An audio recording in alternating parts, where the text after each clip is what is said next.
Okay, Chapter 2, Section 2, macromolecules. Okay, here's, by the time we're done with this section, you should be conversant or be able to at least understand what's being talked about. And here's the 6 things. Okay, these are the learning outcomes.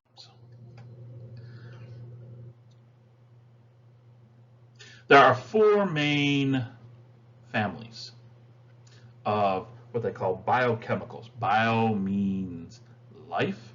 Chemicals are going to be the compounds that have to be formed so that you can then, well, make a cell. Once you have a cell, you have a living thing. It could be one, it could be multiple cells for whatever that organism is going to be. These 4 families are the carbohydrates, sugars, the lipids, things that make up the fats, the phospholipids, the membranes, the different proteins. Remember, the proteins are going to be the enzymes, the catalysts we talked about last section. Could also be, these proteins could be things that, are structural. They maintain the shape of the cell. They allow the cell to move and things like that. And then the nucleic acids, whether it's DNA or RNA. And we'll talk more about those. So start off with the carbohydrates, the sugars. Single, double, many. Single, monosaccharides. Disaccharides means it's 2 single sugars that come together to form the overall molecule. Maltose, lactose, sucrose. Take, table sugar.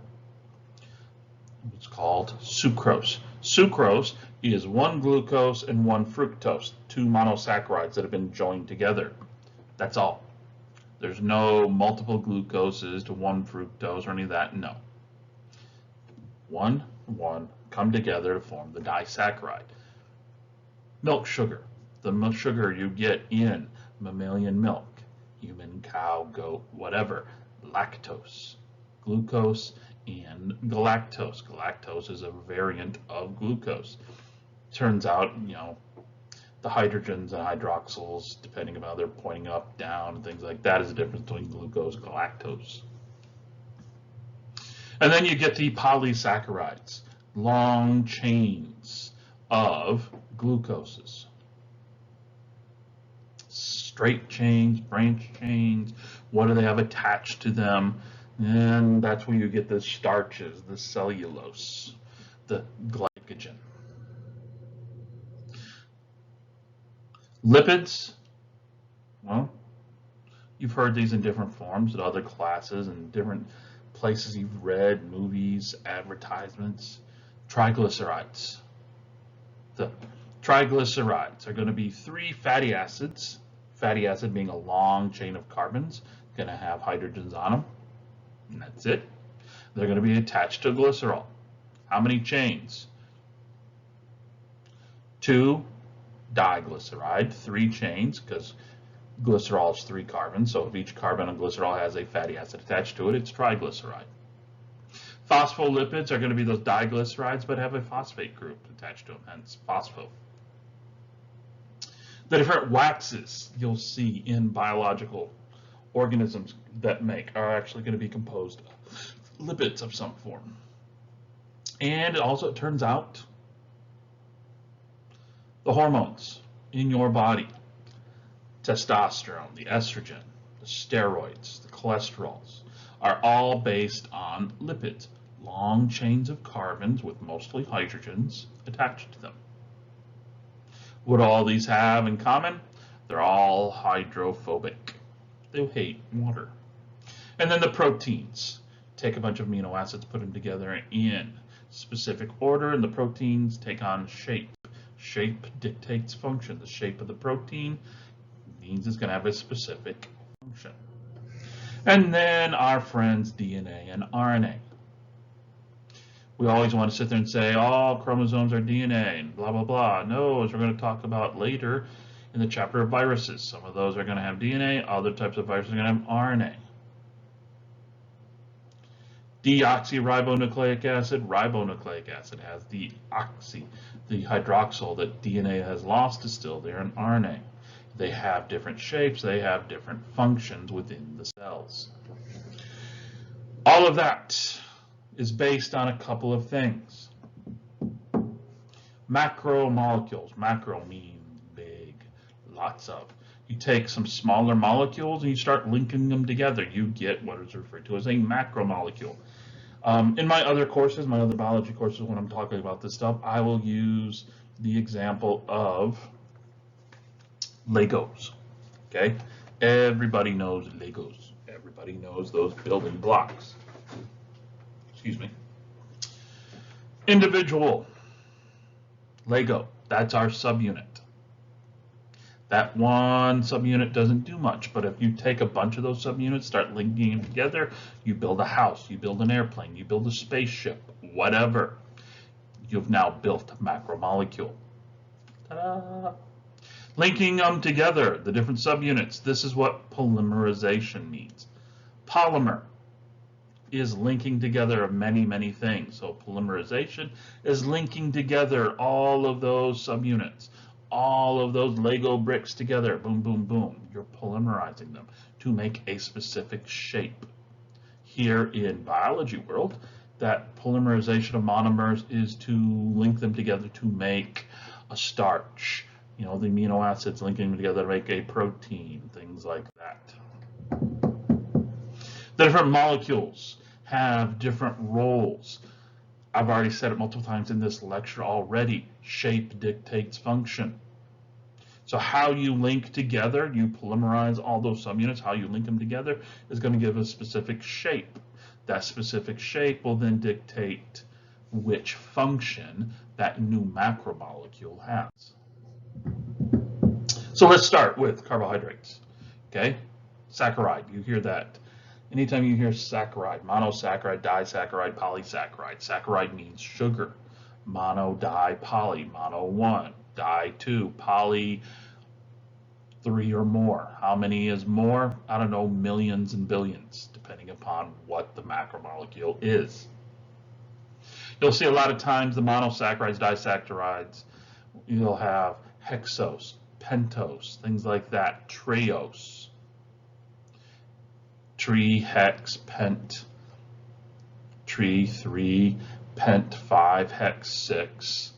You know, however many carbons are present will tell you, you know, will give you tri, pent, hex, and that's what it's telling you, the overall shape. Now remember a few minutes ago I said the difference between many of these things is going to be which direction certain things are going to be pointed. In chemistry hell, they like to draw molecules like this, straight chains. The thing is, that's not how it is in real life, or at least not in water. Upstairs in chemistry, downstairs in chemistry, wherever your chemistry course was, well, they do things theoretical, or they do it in the beaker of stuff that may or may not be water-based. Well, everything we talk about, everything we do here in biology, microbiology, is going to be in an aqueous, aqua, water, water-based solution. So this will circularize to form geometric shapes. Remember I told you the universe likes geometry. You take something like glucose. Look at here, 6 carbons. Have this functional group right here. It's called an aldehyde group. Has that carbonyl there. Now, the difference between glucose and galactose is not readily present, but to us. But at the cellular level, how enzymes will interact with them, it's big red flags. The difference is right here at carbon 4, hydrogen, hydroxyl. Remember, that's the functional group. OH, that's a hydroxyl functional group. Here it's hydroxyl hydrogen. Which way is the thing's pointing? You don't think that would make a big difference until you look over here at carbon 4 on the geometric shape. Hydroxyl pointed up, hydroxyl pointed down. It's very, very minor, but it matters. Enzymes, you will utilize glucose as one of the reactants, probably won't interact with galactose because of that slight change there. Glucose, fructose. Remember, glucose, fructose come together to form sucrose. Well, look at this. 1, 2, 3, 4, 5, 6. Hey, it's got 6 carbons. But the thing is, the way they form the geometric shape, Carbon 6 is sticking up here like a flag above the geometric shape. You take a monosaccharide, it's an individual sugar. You take a disaccharide. Hey, look at this. Carbon 1 here is interacting with carbon 4 there. Disaccharide. You start doing that more and more, linking them together, however many, dozens, hundreds, thousands, millions of these sugars, depending upon what the macromolecule is. It's the same thing you see here. 1 to 4, 1 to 4. That linkage you see right there is what is referred to as a glycosidic bond. I don't know what glyco is, I can't remember if it's Latin or Greek for sugar. So it's the sugar bond, that carbon 1 to carbon 4. To form this glycosidic linkage, this glycosidic bond, you have to do what is called a dehydration synthesis, a dehydration reaction. Remember, if you dehydrate anything, what are you doing? Whether you're dehydrating meats or fruit, whatever, you're removing water. Well, guess what? You're taking this hydroxyl and you're taking that hydrogen and you're pulling it out. Boom, H2O. You now end up with a glycosidic linkage. Hydrogen, hydroxyl. Boom. Dehydration reaction. You take water out to make the reaction, and guess what? In a later slide, we'll be talking about if you want to split those sugars apart, because guess what? You need to digest the sugars you take in your diet. So you're going to have an enzyme. One enzyme takes the water out, different enzyme is going to put that water back. That water in the form of a hydroxyl and a hydrogen will get put back, and then you end up with two separate sugars. So that way, if you eat something that has sucrose in it, you eat a piece of fruit, or you have sucrose added into some food, you absorb it, your cells will then use an enzyme to go through and add the water back, reverse that, and you end up with a glucose and a fructose separate. The polysaccharides, as I keep alluding to, how many sugars are going to be linked together in that glycosidic linkage? I don't know. Hundreds, thousands, millions. All depends on what the macromolecule is. Different things such as cellulose. Cellulose. People are like, what is cellulose? I heard about this. This is what they talk about, the fiber you have to have in your diet. Best example for cellulose, eating a stalk of celery. You know that string that gets caught up in between your teeth? That's cellulose fibers. Cellulose fibers are going to be found. Bacteria, fungi, plants. Only certain, I'm sorry, not bacteria. Fungi can do some cellulose. Plants are going to be the big maker of it. Only certain things can digest it. Bacteria, fungi. Cows, ruminant animals, they don't digest it. No, the bacteria and the fungi in their gastrointestinal tract, in their stomachs, breaks down the cellulose. Termites that eat wood, well, termites don't digest it. No, they have protozoa that's living in their stomach, in their gastrointestinal tract, that's going to digest the wood to release all those millions of sugars. We have none of that, which is why for us, a lot of the fiber you take in, the cellulose you take in, is what's called indigestible fiber, and that's what you poo out the next day.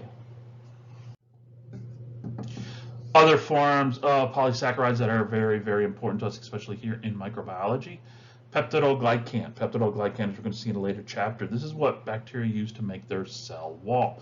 If you don't know a word here in science, what you need to do, take that word, break it in half. Peptido means proteins, peptides. Glycan, remember glycan, sugar.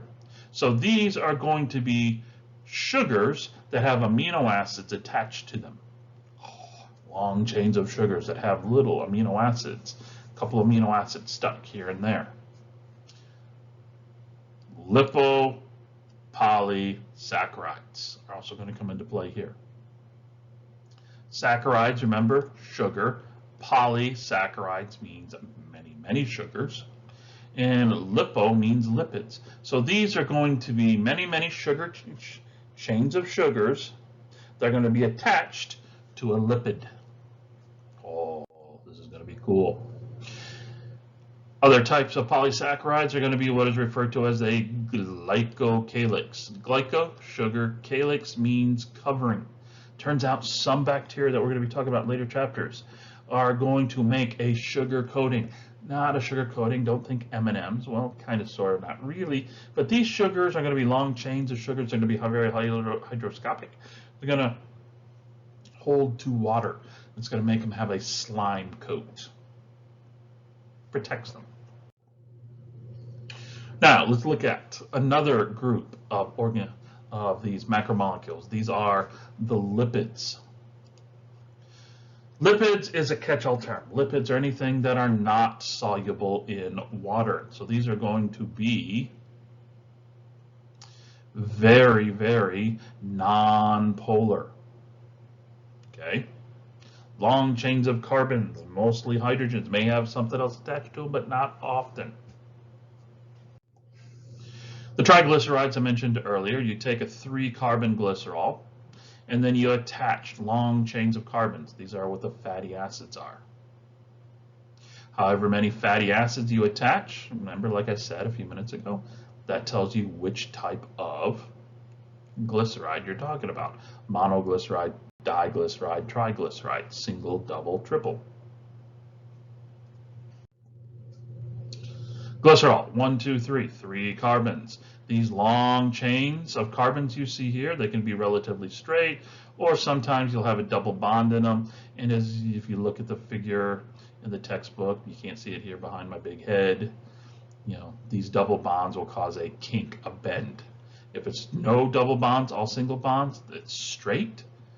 Double bond means a kink. Here you have double bond, double bond, double bond, so that means multiple kinks, bends. You take a fatty acid and you attach it, boom, to the glycerol. Attach 1, mono, attach 2, di. All 3 carbons get fatty acids. It's a triglyceride. Just as you have the glycosidic linkage with sugars, you got a special linkage, special bond here. They call this an ester bond. It's carbon with the double bond oxygen. That's carbonyl. Carbon, oxygen, carbon. Carbon on the glycerol, oxygen, carbon in the fatty acid. To form these, again, it's a dehydration reaction. Hydroxyl hydrogen gets pulled out. This oxygen right there, that was the oxygen that was in this hydroxyl. Dehydration to make the bond. You want to break the bond because you're digesting some diglycerides in your diet. Your cells are breaking them down. An enzyme will add that water back. Add the hydrogen there, add the hydroxyl there. Saturated, unsaturated. If it's a saturated fatty acid, that means it's all carbon-carbon single bonds and it's straight. Saturated means it has the maximum hydrogens possible. Unsaturated fatty acid means it has at least 1 double bond. Go back to the previous slide. Remember, it had 3, so that was had 3 of those double bonds. So it was definitely an unsaturated fatty acid. Means that if you counted up the carbons, you counted up the hydrogens, you didn't have the maximum number possible. For 2, at least 2 for every carbon present. No, because that carbon-carbon double bond means that you're going to lose 2 hydrogens for every double bond.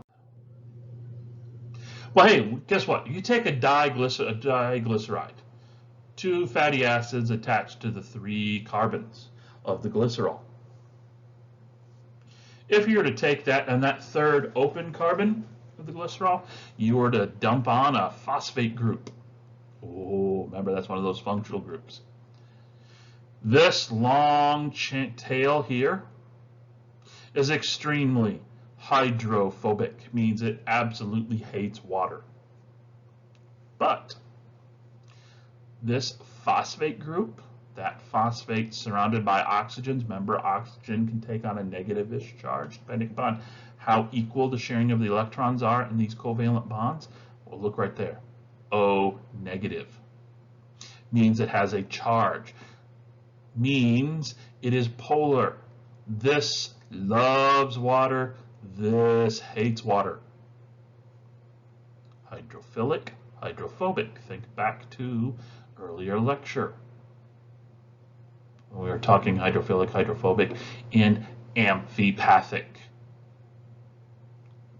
Parts are going to hate water, parts are going to love water. Hydrophilic, hydrophobic. Because of this, water-loving, water-hating, you take some of these phospholipids, you dump them into water, they're immediately going to do this. They're going to immediately arrange themselves. No work needed, no energy, no work. This is a natural state for them. They will group together in such a way so that what they call the head group that loves water is pointed out towards water, and at the same time, the tails that hate water are going to be pointed into the center here, where all the water will be excluded. No water here, all the water out here. And that's if you only have a few. They're going to form this, what they call a micelle. You get enough of lipids together, and they're going to form what you have to look in the textbook, because you can't see it behind my big head here. They're going to form layers, bilayers. The water-loving heads pointed out, and inside there are the water-hating tails that have now in a place that has excluded almost all water possible. You see it here. Here's the phospholipid head, here's the tail. Here in the middle of that lipid bilayer, which we are now going to call membranes, there is little to no water. All the water is out here or on this side of the membrane. Now, keep in mind, a lot of times students will look at this and they think that the membranes can come to a perfect right angle. No, because this can't happen, because look at this. These tails here are going to be exposed to water. So instead of being a flat, it's going to form a sphere. That's why a lot of your cells are going to be spherical. The membrane wraps around. Now, for the drawing, the artist's purposes, they took that round membrane and they cut it so you can look end on. Here's the thing. Saturated, unsaturated fatty acids now come into play here. If all of these phospholipids are the same type and they're all saturated, they pack in there. Think about it, last time you were in a room, you're trying to get out through the door into the theater so you can see the movie, and everyone's trying to get in at the same time or out through the door at the same time. You all get packed in there. That's what happens here. Nobody can move because you're all packed in. Same with these membranes. None of these phospholipids can move. Nothing gets through. So the unsaturated fatty acids that have that at least one singular bond and they have that kink, well, that's kind of like you in that group all packed in. Just start pushing people away. Give me some personal space. Now you can move. Things around you can start to move. That's why you have saturated, unsaturated fatty acids in the phospholipids. You're also going to have cholesterol. Yes, turns out that stuff they tell you to watch out for. Oh my God, your cholesterol. Oh my God, cholesterol is evil. Nah, you got to have some cholesterol. You make a lot of it yourself. Cholesterol is going to insert in there. It's like you having a really big bag as you're trying to fit through that crowd of people, and you're using that bag to maintain your personal space. By not all phospholipids not being packed in so tight together, but there's some space, they can move. If they can move, some things can move through the membrane. Water, small molecules. So, saturated versus unsaturated fatty acids help maintain this, as well as cholesterol acting as a spacer, helping to keep things going. You want to be close, but not too close. Too close, things can't move. No movement, nothing gets through. If there's space too far, well, there's too much movement, and things just start leaking in and out, and, well, basically the cell will die. Steroids, waxes, steroids, cholesterol, testosterone, estrogen, many things like that are going to be made by cells in our liver and other places, and they're needed. Turns out cholesterol is the base for testosterone, for estrogen. So You need it in your diet, and you need to make it yourself. Just in our Western diets, we take in a lot more in excess, which is why our cholesterol levels can be elevated. Then you get the proteins. Proteins are what do the work. The cell doesn't do work. It's the proteins on the surface, the proteins in the cytoplasm, the enzymes and things like that do the work of the cell. Remember, they are the catalyst if they're an enzyme, or they're there to maintain the structure of the cell. Can the cell move? Well, guess what? The cell itself is not moving. It's the proteins in the cell that are moving the membrane, which is thus moving the cell. All proteins in living organisms are based on amino acids. There are roughly 20 amino acids that are naturally occurring, boom. Then there's going to be variations of those 20 amino acids, variants of them. And those variants are going to be different organism to organism, different genuses, different species. Humans are going to have our own, dog, your cat, your goldfish, the plant, whatever are going to have variations of those. You go through and you look at them, alanine, arginine, cysteine, lysine, methionine. You've heard these. And you'll notice here that, non-polar, positively charged, polar, negatively charged. All that has to do with what's here in this shaded box. Turns out all of those 20 amino acids and their variants are based on a simple structure. At the center of that structure, the amino acid, of every amino acid, is going to be what they call the alpha carbon. The alpha carbon is central. It's the hub. Everything is going to be based off of that alpha carbon. You're going to have an amino group. Here you see NH2, NH2, NH2, hence the name amino. And the carboxyl group. Anything that has a carboxyl group is pretty much, just go ahead and think of it as being acidic. COOH. C with a double bond oxygen, the carbonyl, and hydroxyl, carboxyl. Amino, and here's the acid, hence the name amino acids. So everything here, you see here, alanine, valine, cysteine, phenylalanine, all this light blue are these four things here. I didn't mention the hydrogen. So there you go. The amino, the carboxyl, and a hydrogen based on the alpha carbon. The shaded area, alanine, valine, cysteine, phenylalanine, tyrosine, and all 20 of them. This shaded color area here, this is the R group. This is what gives each amino acid its own unique shape, its own unique properties.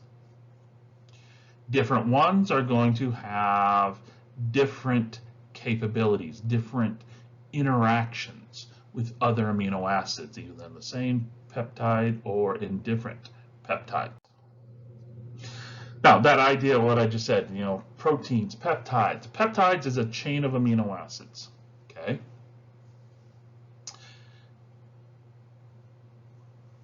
A polypeptide is a longer chain. Notice at no point in here did I say the word protein, because there's a difference. Peptides, short chain, polypeptide, long chain. A protein can be either one or more polypeptides. A protein has a specific shape and has a specific function.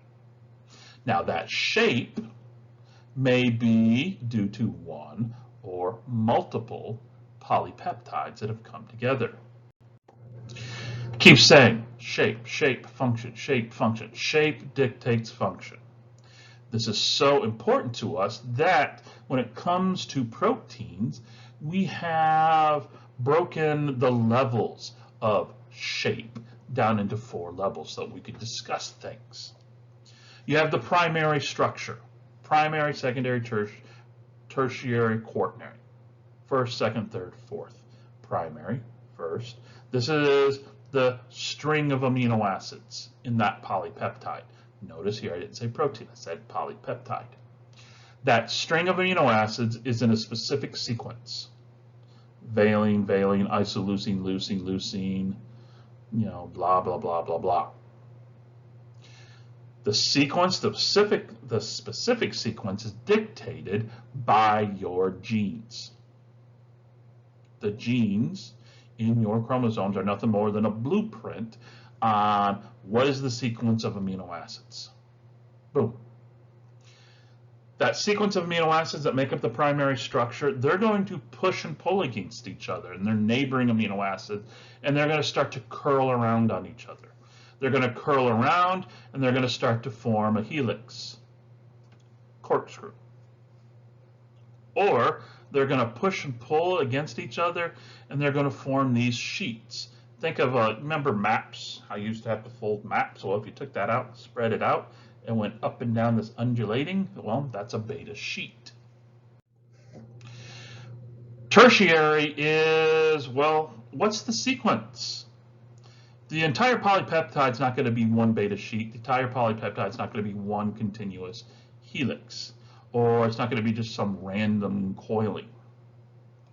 It's going to be a turn, an alpha helix, a turn, a beta sheet, a turn, beta sheet, turn, blah, blah, blah. Tertiary, the sequence of helices and sheets. Helices, sheets, and turns. Quaternary, the ultimate structure, the highest level of structure. How do the polypeptide or the polypeptides come together?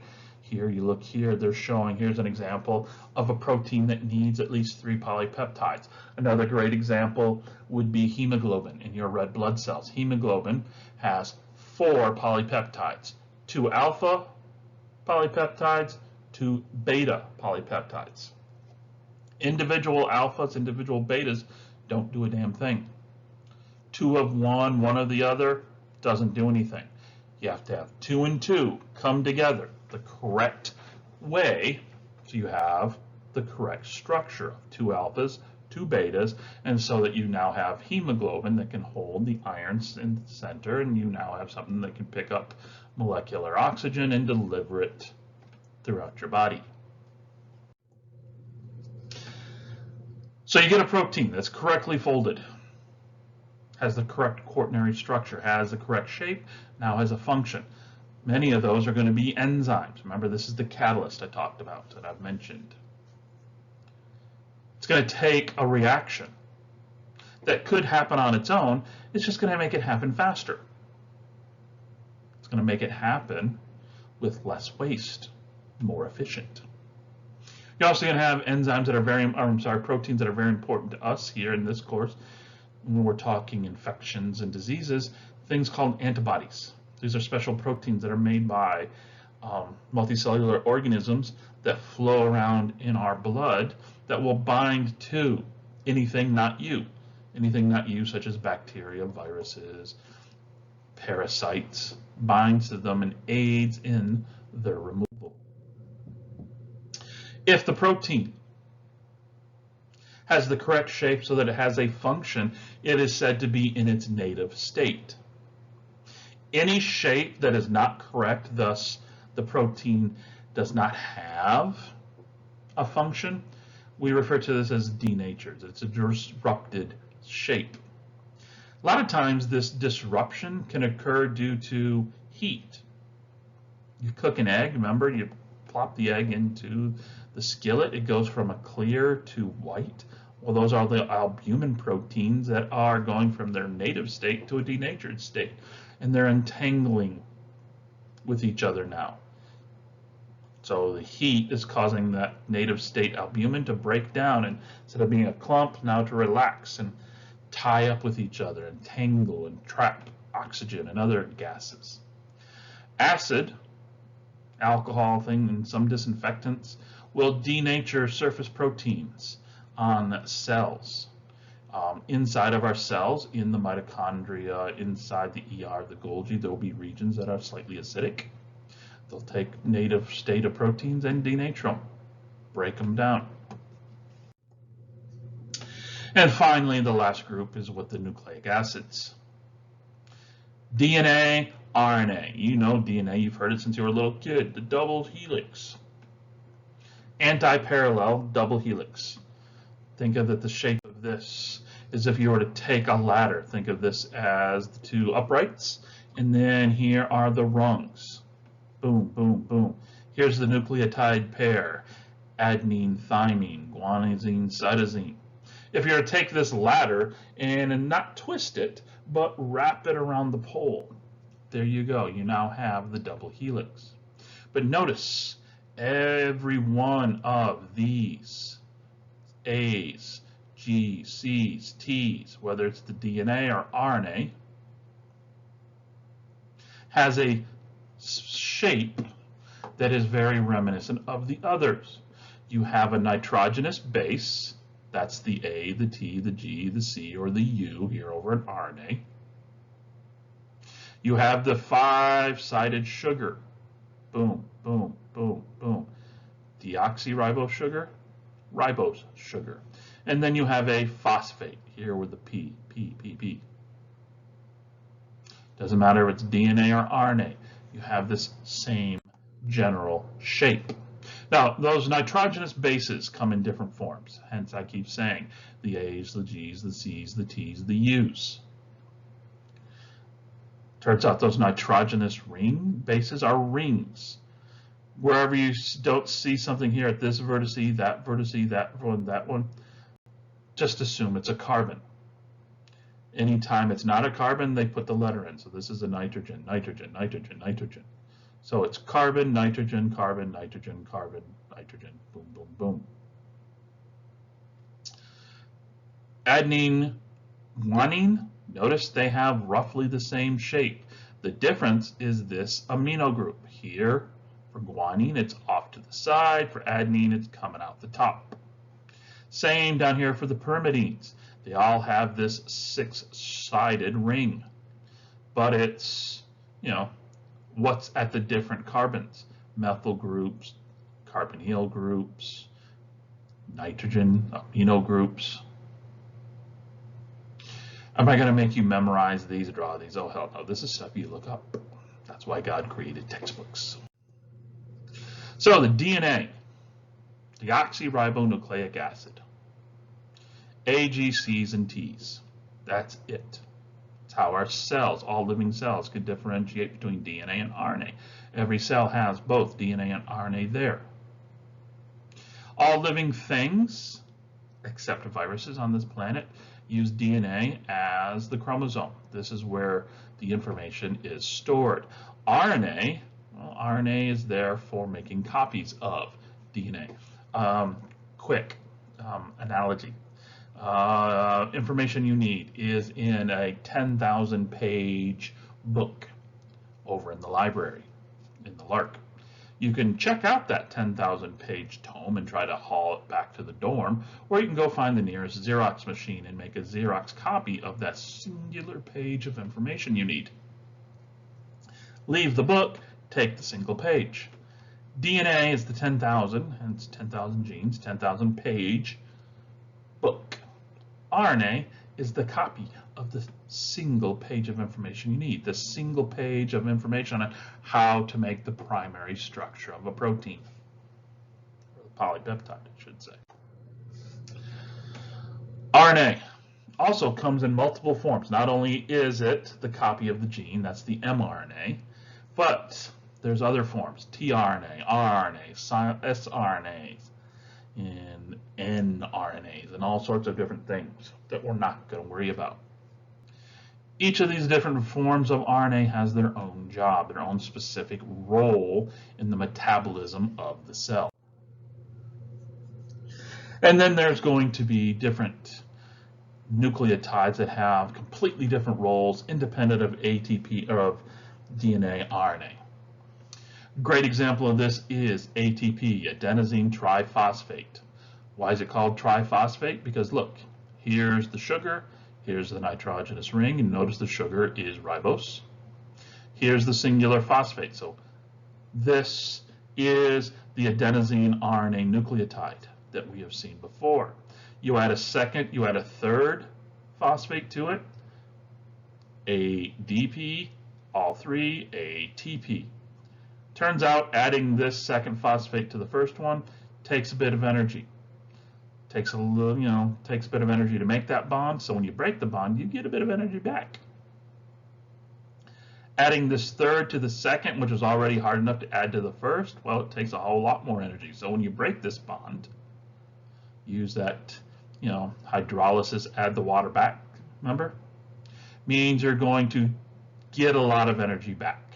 Not all of it, but most of it. ATP, it turns out, side note, there's also GTP, TTP, CTP, and UTP, but they're not readily used throughout the cell.